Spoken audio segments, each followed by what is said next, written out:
Cuando hablamos de mujeres privadas de la libertad en Colombia, lo primero que hay que decir es que estamos frente a una población profundamente invisibilizada. Por años, el sistema carcelario se ha construido pensando en los hombres y eso ha hecho que las necesidades específicas de las mujeres no estén contempladas en casi ningún nivel, ni en lo legal, ni en lo institucional, ni en las políticas públicas. Pero más allá del olvido hay algo aún más grave. El sistema penal termina castigando no solo una conducta, sino también un cuerpo, una clase social, una historia de exclusión. Muchas de estas mujeres han vivido violencias antes de llegar a prisión, pobreza, abuso sexual, desplazamiento y abandono del Estado. En lugar de protegerlas, el sistema las encierra y las revictimiza, porque no se trata solo de estar tras las rejas, sino de enfrentar el encierro siendo madre, siendo trans, siendo afro, siendo migrante o simplemente siendo pobre. En este video queremos hablar de esa otra cara del sistema penal, una que afecta de forma desproporcionada a las mujeres pobres, racializadas, trans, indígenas o campesinas.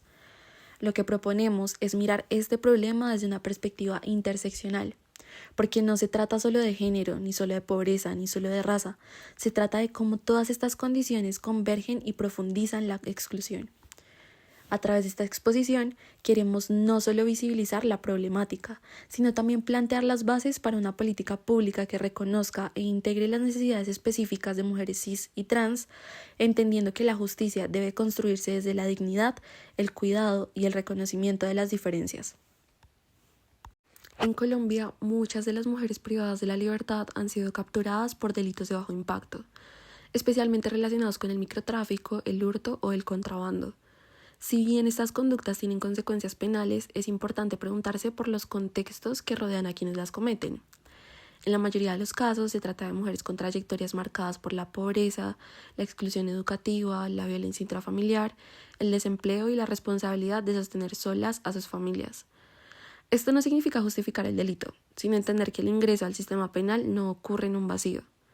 Como lo plantean los testimonios recogidos en el informe Historias de vida sobre mujer y prisión en Colombia, muchas mujeres son procesadas y condenadas en condiciones de alta vulnerabilidad social, con escasos recursos para una defensa adecuada y con muy poca presencia institucional previa que hubiese prevenido estas situaciones. A eso se suma una dimensión que no siempre es visible. La mayoría de las mujeres encarceladas son madres y muchas de ellas son cabeza de hogar.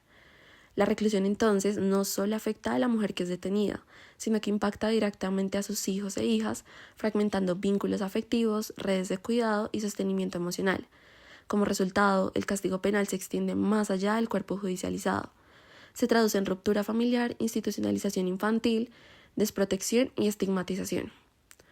Las condiciones dentro de los establecimientos penitenciarios también profundizan esta situación de vulnerabilidad. El acceso a servicios básicos como salud, educación o espacios para el cuidado es extremadamente limitado. Muchas mujeres denuncian la falta de atención ginecológica, el desabastecimiento de medicamentos y la negligencia médica. Ahora bien, en materia de educación, si bien existen programas, estos no son suficientes ni están adaptados a las trayectorias educativas interrumpidas de muchas mujeres. La oferta se concentra en oficios tradicionales como cocina, costura o manualidades, sin herramientas reales de reintegración y de autonomía económica. Como lo señala Almeda, esto perpetúa una visión asistencialista y sexista del papel de la mujer, incluso dentro del encierro. A estas carencias se suma el hecho de que muchas mujeres conviven con sus hijos e hijas menores de 3 años dentro de los patios. Sin embargo, las condiciones para el ejercicio del cuidado son mínimas o inexistentes. No hay espacios adecuados para la lactancia, el juego, el descanso o la alimentación infantil. La infancia, en estos casos, también es castigada junto con sus madres. Por otro lado, en el caso de las mujeres trans, la situación es aún más grave. Según el informe de Colombia Diversa, muchas de ellas son recluidas en cárceles de hombres, donde enfrentan altos niveles de violencia sexual, negación de tratamientos hormonales, maltrato psicológico y tratos denigrantes como requisas invasivas, desnudez forzada y negación de su nombre e identidad de género. Esta violencia no es aislada, sino estructural. Es el resultado de una institucionalidad que no ha sido diseñada para reconocer otras formas de ser mujer ni de vivir el género. Así, el encarcelamiento de mujeres, y especialmente de mujeres racializadas, trans o empobrecidas, no puede analizarse solo como una consecuencia de una conducta punible, sino como parte de una serie de omisiones estatales antes, durante y después del proceso penal. Las principales necesidades a trabajar con esta política son cuestiones estructurales por las cuales las mujeres terminan en prisión. También son lo referente a la vida segura y la garantía de los derechos, incluso bajo la privación de la libertad, y notablemente cuestiones como hacinamiento. También se debe tratar la cuestión de la resocialización y el prospecto de la inserción desde la cárcel y la provisión de garantías para mujeres salidas de prisión, tanto en ámbitos laborales, académicos y otros. Yendo por partes, de primera se tienen que tratar las cuestiones por las cuales las mujeres suelen terminar en prisión. Una publicación de la Universidad Javeriana del año 2018, sus mujeres pueden provenir de hogares de estratos 1 y 2, que son los más bajos en Colombia, y esos hogares suelen ganar menos de los salarios mínimos legales vigentes, que implicaría que con dos personas en edad trabajadora ganan por lo menos algo cercano a los salarios mínimos. Más eso no toma en cuenta las situaciones de mujeres que en ocasiones son las únicas contribuidoras a los ingresos del hogar, lo que es una situación bastante común que requiere recurrir a varias actividades laborales para a la vez poder sostener al hogar, o bien, como se da en varios casos, el tener que recurrir a actividades ilegales en medio de la desesperación económica. Esta cuestión es corroborada en la cifra de que 7.5 de cada 10 mujeres privadas de la libertad eran cabeza de hogar y un 56% no habían terminado la secundaria, principalmente por la necesidad de trabajar y la falta de apoyo económico de sus familiares o del Estado. Un 82% no habían sido condenadas con integridad ni aprisionadas por ello, y la mitad cometieron el delito que hicieron para conseguir dinero, implicando que un 18% eran reincidentes. No es común el porte de armas en estos actos, con 12 y 14% para armas blancas y de fuego respectivamente. 45% cometieron tráfico, fabricación, porte y distribución de estupefacientes. El 28% participó en la modalidad de concierto para delinquir y un 17% participó en hurto, con el restante participando en otras modalidades de delitos. Toda esta información proyecta un panorama donde abunda la necesidad de generar oportunidades que ataquen directamente la situación de pobreza que afrontan, pero a su vez que no deja a las personas y potenciales comunidades de apoyo que las lleven a requerir o vislumbrar el delito como un modo de sustento económico viable.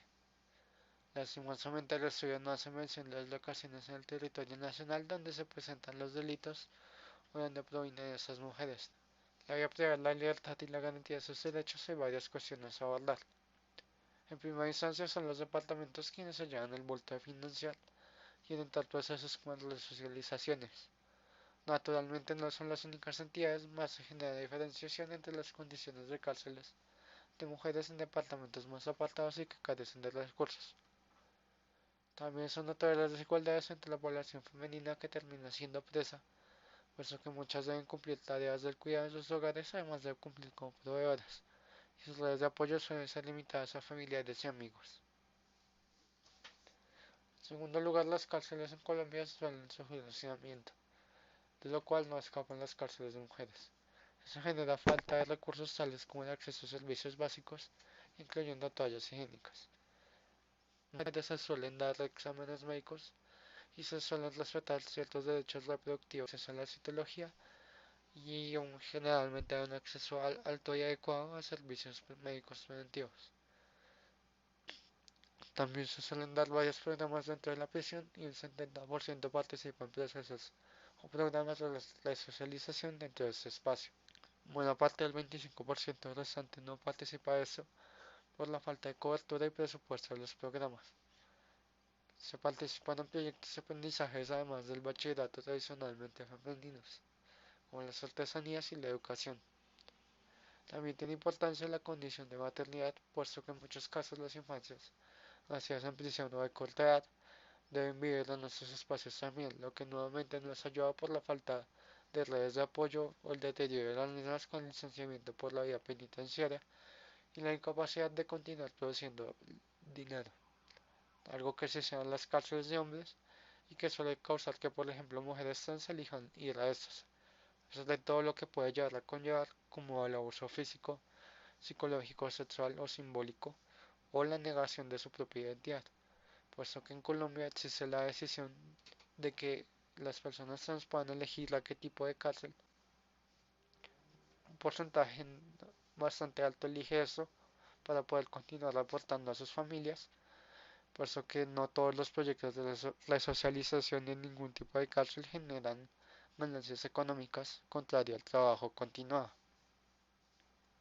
En estos casos también recae que la mayoría de las mujeres son madres antes de entrar a prisión o tienen responsabilidades en sistemas de cuidado. Por lo menos un 80 y 85% de las mujeres que van a prisión son madres antes de entrar, siendo las principales cuidadoras de sus hogares y de sus hijos, lo cual denota las perjudicaciones a los sistemas de cuidado dependientes en varios casos únicamente por ellas y suelen perder las relaciones o se suele detener la calidad de vida en varios ámbitos de los hijos de estas mujeres. Por ello se tiene la necesidad de no solo germinar un enfoque de género más adecuado en la política carcelaria que incluya las necesidades del trabajo incluso en la privación de la libertad para las mujeres y asimismo de solventar cuestiones como la maternidad y el cuidado en la prisión, sino también fortalecer las comunidades de apoyo para que esas redes no las abandonen y puedan aportar de mejor manera con las labores de crianza y de otros familiares que van a participar a sí mismos en estas labores y otros familiares que también estén a su cargo, para que esta presión no recaiga solamente en ellas. Por último, en las cuestiones de salida de la prisión y respecto a la resocialización, se tiene la cifra de que un 67,5% de las mujeres no consiguen empleo ni ingresos económicos con las capacidades laborales o académicas que tenían antes de entrar a la prisión. Más es mayoritaria la validación de los procesos de resocialización como algo que puede ayudar a las mujeres que salen de prisión. De esa manera se requiere fomentar el acceso a proyectos educativos más encompasantes que permitan salir de roles de género y permitan asimismo poder aprender habilidades que habían sido históricamente o socialmente fuera de su alcance. Por eso mismo se tiene que hacer notar que la condición de reclusión no sea un punto negativo para poder entrar a la fuerza laboral, en particular a la fuerza laboral formal, de esa manera prevenir la reincidencia. Esto es notorio puesto que la estigmatización a la que son sujetas, la poca disposición a contratar mujeres con pasados delictivos o a capacitarlas en perspectivas nuevas, genera que en muchos casos puedan vislumbrar la reincidencia o el trabajo informal como las únicas opciones viables. Aunque en Colombia las mujeres representan un porcentaje menor de la población privada de la libertad, aproximadamente un 7%, este dato no debe llevarnos a subestimar la gravedad del problema. El enfoque institucional ha sido históricamente androcéntrico. Las cárceles fueron diseñadas pensando en los hombres y la respuesta penal no ha sido reformada de fondo para considerar las necesidades, trayectorias y derechos de las mujeres que atraviesan el sistema. Si bien existen normas que reconocen formalmente la necesidad de un enfoque de género y diferencial, como la Ley 1257 de 2008 y la misma Constitución, la distancia entre la norma y la práctica sigue siendo abismal. Como lo demuestra la sentencia T-388 de 2013 de la Corte Constitucional, las mujeres enfrentan condiciones inconstitucionales de detención, hacinamiento, insalubridad, falta de acceso a salud y negligencia estructural. Más de una década después, la situación persiste, especialmente en las cárceles regionales, donde la infraestructura es precaria y los controles son mínimos. Uno de los vacíos más evidentes es la ausencia de políticas públicas robustas para atender la salud integral de las mujeres en prisión. Aunque se supone que tienen derecho a servicios médicos, ginecológicos y de salud mental, los testimonios muestran lo contrario. Las mujeres relatan que reciben atención médica superficial, maltrato por parte del personal de salud y una atención deficiente durante el embarazo y el posparto. Esto es aún más grave para las mujeres trans, quienes no acceden a tratamientos hormonales ni atención psicológica especializada, y muchas veces son calificadas y tratadas como hombres dentro del sistema penitenciario. El sistema tampoco garantiza el derecho a la educación y a la reintegración social de manera efectiva. Los programas educativos y laborales disponibles son escasos, están mal distribuidos y no responden a los intereses ni a las necesidades reales de las mujeres. Estos se limitan a oficios tradicionalmente feminizados, como la costura o la cocina, lo que perpetúa estereotipos de género y no ofrece herramientas para la autonomía económica fuera de la cárcel. Esto refuerza una visión tutelar y asistencialista de la mujer encarcelada en lugar de promover su emancipación. En cuanto a los cuidados, la situación es crítica. El sistema penitenciario colombiano no ha desarrollado un modelo claro para garantizar el derecho al cuidado, ni para las mujeres que conviven con sus hijos menores de 3 años, ni para aquellas que mantienen vínculos afectivos y de responsabilidad con otras personas. No existen protocolos especializados ni personal capacitado para atender las necesidades emocionales, afectivas o pedagógicas de estos niños y niñas, ni para apoyar a las mujeres que ejercen labores de cuidado desde prisión. A esto se suma una grave falta de producción de datos desagregados. El Estado colombiano no cuenta con información sistemática ni accesible sobre cuántas mujeres privadas de la libertad son afrodescendientes, indígenas, migrantes o trans, lo que impide diseñar políticas basadas en evidencia y seguir la trazabilidad de las intervenciones. Esta omisión también es una forma de violencia institucional, porque invisibiliza las experiencias diferenciadas de las mujeres en situación de mayor vulnerabilidad. En resumen, el diagnóstico no solo nos habla de un sistema que reproduce desigualdades, sino de un Estado que en la práctica ha fallado en garantizar derechos mínimos a las mujeres en prisión. Lo que existe hoy no es una política pública interseccional, es una suma de acciones fragmentadas, insuficientes y muchas veces simbólicas. Urge una política integral con enfoque interseccional que supere el asistencialismo, que escuche las voces de las propias mujeres privadas de la libertad y que esté respaldada por recursos reales. Para pensarse el plan de acción de una política pública en este escenario es de interés entender qué pretende hacer un plan de acción. Aquí nos estamos acercando hacia el cumplimiento de una serie de objetivos basados en la identificación de problemáticas dentro de las implicaciones que tiene ser una mujer encarcelada. Previamente hemos mencionado cómo factores como la pobreza, el no acceso a la educación y las condiciones de marginalidad son propios a los momentos previos a la cárcel.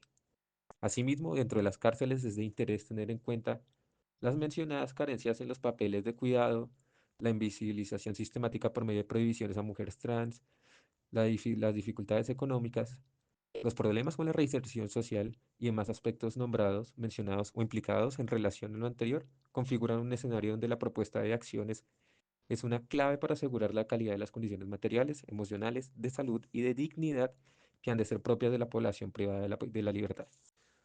Para una política pública es básico entender que por más que haya tanto por resolver, las capacidades de ejecución son limitadas. El personal, el presupuesto y el tiempo son un bien escaso. Es así como también habitamos el mundo de la eficiencia. Para esto es clave que esta propuesta tenga unos ciertos parámetros a considerar. Aquí nos centramos en nuestro público objetivo, las mujeres privadas de la libertad. Asimismo, tenemos un par de metas que, aunque generalmente construidas para ser cuantificables, el día de hoy nos basta concentrarnos en las problemáticas previamente mencionadas. Establezcamos una posibilidad. Presentemos lo siguiente como una de las estrategias a ser habilitadas en la futura política. La posibilidad de líneas telefónicas y virtuales de asistencia. Mucho de lo que previamente se mencionaba dentro de las problemáticas se relaciona directamente con la falta de sistemas de apoyo e integración ofrecidos por el Estado. Las líneas son una respuesta a esta falta de interacción. Las pensamos de varios tipos. Primero, una línea de prevención con énfasis no penalista, centrándose en la identificación de condiciones de riesgo y la focalización de las mujeres con características que las pongan en riesgo del encarcelamiento. Un paso previo donde se privilegia a aquellas personas con condiciones desprivilegiadas. Estos espacios han de estar también articulados con políticas de fortalecimiento social y comunitario, así como avances en el diseño de alternativas para que el modelo penal también sea diferenciado. A mencionar, en el propio momento de la reclusión también es de interés dar la posibilidad de una línea especializada que evalúe las condiciones de las mujeres, amplíe sus ofertas de subsistencia y se centra en ser el centro especializado de cómo el encarcelamiento como experiencia es particular para las mujeres. Esta línea informativa, de guianza y de acompañamiento ha de facilitar las conexiones laborales, la oferta educativa, los mecanismos de presión, así como dar a saber recursos que se tienen en la vía carcelaria. Aunque la anterior propuesta se puede ver distinto en la cárcel, ya que tal vez no pueda ser un número telefónico, es propio de la política que tenga cierta maleabilidad hacia su situación, siempre y cuando ésta esté explicitada y formalizada. En el momento después de la cárcel, este tercer momento, vuelve a tomar dicha forma, en línea. Este es el momento posterior a la encarcelación, incluso que puede ser el momento donde más útiles pueden llegar a ser esos servicios. Se basa en la creación de una ruta nacional de apoyo integral para egresadas del sistema penal, facilitando la subsistencia, así como la implementación de bolsas de empleo que promuevan activamente la desestigmatización en el campo laboral. Lo anterior ha de monitorearse, más allá de los útiles datos que pueda generar cuántas personas fueron alcanzadas por la iniciativa, cálculos sobre qué ingresos tienen y cómo son los números carcelarios una vez ya se haya implementado, es de importancia recordar cómo se identificaron estos problemas. Un punto esencial es escuchar las voces del público objetivo como columna para hacer una evaluación del programa. El impacto de esta hipotética política se identifica en tres niveles. Desde lo individual, una mejora en la calidad de vida de las mujeres presas y egresadas, reducción de la reincidencia y el aumento de oportunidades reales para la autonomía. Desde lo comunitario, el fortalecimiento de redes de apoyo y la disminución del impacto del encarcelamiento en familias y comunidades. Y desde lo sistémico, la promoción de un modelo penal restaurativo, equitativo y humano, donde se reconozcan las condiciones diferenciadas de las mujeres junto con una articulación correcta de derechos humanos. Entre los desafíos están la ya mencionada alocación de recursos. Esta propuesta depende claramente de personal disponible y competente. Asimismo, hemos de pensar cómo la promoción del uso de estas líneas sería esencial para crear la confianza necesaria para su funcionamiento. La falta de fe en organismos institucionales también puede ser un problema para su funcionamiento. Adicionado al anterior, la falta de articulación necesaria entre instituciones sería catastrófica para el programa, así como fallas en el servicio que destruyan su credibilidad. En total supone un riesgo por variedad de perspectivas y puede estar caminando en suelo frágil. Aún así, las problemáticas suponen crear soluciones para las mismas. Hay una necesidad absoluta de acción. Ahí es donde entra la propuesta como acto de voluntad por las poblaciones que lo necesitan. Entonces, ¿por qué es necesaria una política pública interseccional? La necesidad de una política pública interseccional para mujeres privadas de la libertad en Colombia no surge únicamente de la existencia de desigualdades sociales, sino de la evidencia concreta de que el sistema penal y penitenciario las reproduce, las profundiza y las ignora. No se trata solo de mejorar las condiciones carcelarias, sino de transformar la lógica institucional que sigue tratando a las mujeres como una minoría sin rostro, sin historia y sin derechos diferenciados. Una política pública con enfoque interseccional es necesaria porque ninguna mujer llega al sistema penal en igualdad de condiciones. Algunas han sido víctimas de violencia de género, otras han vivido el racismo estructural desde la infancia, muchas han sido desplazadas por el conflicto armado o expulsadas del sistema educativo. Estas experiencias no solo anteceden su reclusión, sino que las acompañan y las determinan. Ignorar esa complejidad es perpetuar un castigo desigual. Además, porque el modelo carcelario actual no solo priva de la libertad, sino que niega el acceso efectivo a derechos básicos, como la salud, la educación, el cuidado, la identidad o la participación. Las mujeres trans siguen siendo recluidas en cárceles masculinas. Las madres siguen siendo separadas de sus hijos sin acompañamiento psicosocial. Las mujeres afro e indígenas siguen siendo invisibilizadas por un sistema que ni siquiera produce datos desagregados sobre ellas. Una política pública interseccional permitiría pasar de un enfoque reactivo y punitivo a uno preventivo, restaurativo y garantista. No se trata de crear beneficios especiales, sino de reconocer que la igualdad formal no es suficiente cuando las trayectorias vitales son profundamente desiguales. Esta política debe sustentarse en varios pilares. En primer lugar, en una prevención con enfoque estructural, que actúe sobre las condiciones que llevan a muchas mujeres a situaciones de vulnerabilidad penal, como la falta de acceso a educación, salud sexual y reproductiva, empleo digno y justicia en casos de violencia de género. Luego, también tener en cuenta alternativas al encarcelamiento. Para mujeres gestantes, madres cuidadoras, mujeres trans o aquellas condenadas por delitos no violentos, existen mecanismos como la prisión domiciliaria o los programas de justicia restaurativa que podrían ser fortalecidos. Por otro lado, garantías de derechos durante la reclusión. Esto incluye acceso a salud integral, no solo atención básica, programas educativos no sexistas, capacitación laboral con enfoque de autonomía y condiciones dignas para el ejercicio del cuidado. También debe incluir el respeto pleno por la identidad de género, especialmente en el caso de mujeres trans. También tener en cuenta la producción y el uso de datos desagregados, pues una política pública solo puede ser diseñada adecuadamente si se conocen las características reales de las mujeres en prisión. Es urgente que entonces que el Estado produzca, sistematice, utilice información con enfoque diferencial. Por último, la participación directa de las mujeres privadas de la libertad es fundamental. Las internas no deben ser tratadas como objetos de intervención, sino como sujetas de derechos con experiencia y voz. Como señala la investigadora Almeida, las mujeres encarceladas también producen saber político y también resisten y proponen. Finalmente, esta política pública debe entenderse como parte de un modelo de justicia más amplio, que no se limite a castigar, sino que sea capaz de reparar, cuidar, incluir y transformar. Porque como lo han dicho muchas mujeres de las entrevistadas en los informes que revisamos, ellas no piden privilegios, sino que piden que se les trate como personas. Ese reclamo sencillo y poderoso debería ser el punto de partida de cualquier política pública en un Estado democrático.